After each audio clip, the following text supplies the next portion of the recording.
Ki khubor ka Batesi TV ka umdi basnyambak penjaslian Rupa Premium Meghalaya. Kahnyotrep Youth Council hapok ke jinglam jong Secretary ka Education Cell Uba en Lang Sawian hakasantrik rempang arajar pausan kalalit banyak kendu yu Commissioner and Secretary jong Tnat Pule Puthi UVJ Kuma Mantri ban panjing Jingshai hakabiade bak kajing penpanalat kam dekat Meghalaya Education Recruitment Board haki college sarkar hakabiade bak ke post assistant professor / lecturer haka subjek khasi subjek garo bak we ke subjek Habakaran jikilar patai kubor uba en Lang Sawian ulo ang makaseng klabu jengkeli bakumno ka Meghalaya Education Recruitment Board kabu hakakardan on reserve yakwe ka post naki khandait liki kam hikai haka post assistant professor / lecturer haka subject khasi bat kwe ka on reserve naki chpod liki post haka kam hikai haka post assistant professor / lecturer haka subject garo Uni unong ilam keseng, ulong bo Commissioner and Secretary Tnat Pule Puthi UVJ Kumar, lepentip biya kadina liat kum ke roster system na Tnat personal ke sorkar jela, pad haga juga por ulong bakaseng ke dewan penbet nok mardor yakani. Concern yung kaseng abawan kasi balik dulu yung Secretary juga education kalau berlipat Jingshai hari katung kali research katung kali advertisement berapa lagi pada Meghalaya Education Recruitment Board juga Director of Higher and Technical Education. Ako ang niya ba subject kasi kata ka post assistant professor but assistant lecturer kasi dan hadu kandai tali but na plan gini kandai tali dan ka reservation kawai ka deka open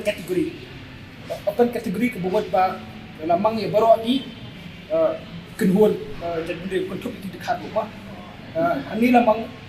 si post yang taki general category but sau post lamang nam taki kasi jente garo but sau post lamang lagi garo untuk ro ani ako ka garo kategori subject garo hangiru dan spotli ki post but hangiru lamang haka open category kawai ka post nata haka kasi jente kategori sau post but ada ST kawai post Kajempeli jo kasang abang dua kali kedua jo sekali jo kedua education taksi pelong ba Lapan Jingshai bakumno nakalian jo kami kalian recruitment board kala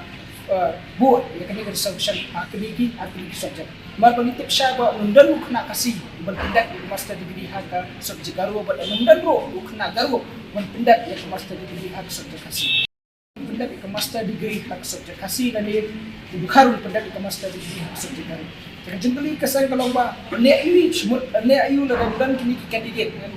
ya kepala man ada day lagi garu ada day lagi open category jadi nak lang yung commissioner udah batay ini batani ka advertisement ni kepala publish ni dari ba nakalang kami Meghalaya Education Recruitment Board kalau follow ya katatan juga roster system jadi dari reception policy hari kila dua part na Jingshai ni ba nakalang juga department hadin ba nakalang juga kasang taksi kalau ba kedua ba Jingshai ba guru ya kadat jukli kalau bigay ba kanila advertisement nakalang secretary juga Tnat education usa Siyem mekanika bentah, mekanika isu yang kebawaran, kesembuhan, ke personal department, pendek, hangkabur ba, kod advertisement, bar ni latip siya ba, mauru orang ba, latip siya ba, dan kita candidate diberi kasih kategori kini segaro dan garo kategori kini kasih. Pada dalam kod yang kita interview stage, yang kalian Tnat education department dekat, kami kalian education department board support mereka, isapan kapun berpendek, berdebat mereka. Jibha itu kibos kemudian konsentrasi bersama ya keren kali ka jo ke isu bat nakalian juga commissioner juga Tnat education ila ai ka jumlah sekali nakalian juga sistem kia Halor bidai bat kani advertisement dan pendek marwar bat sang kan membo dak jingkumar bakat jikli kamtam kikan dia diberi naka kasih jeda ni ka advertisement kan kani ke jukot advertisement Halor tu post ko artikel tarik Februari. Din kejong kani ni sa follow up yang nakalian jo kasang pada dang ilap ba kimsim lang pembek katum ka jingkular katum mo ko jing kedua juni pa tu sekretary jo education nakalian kasang ka sempat kami disenjam hang debat kani advertisement ni ba pelat ko Meghalaya Education Recruitment Board. Katum ka jing tu commissioner jo ka sekretary jo ka Tnat education ang bay kani la prepare katum ka roster system limba ke personal department. Dari nakalian ka education department kan satwa sa personal department pemilih kadua kan ka advertisement nang bakal buat jika ada kan buat kan artikel candidate diberi kasih kategori kunjuru lagi kategori baru kategori ba apply post assistant lecturer ba assistant professor ke subjek khasi ba subjek kan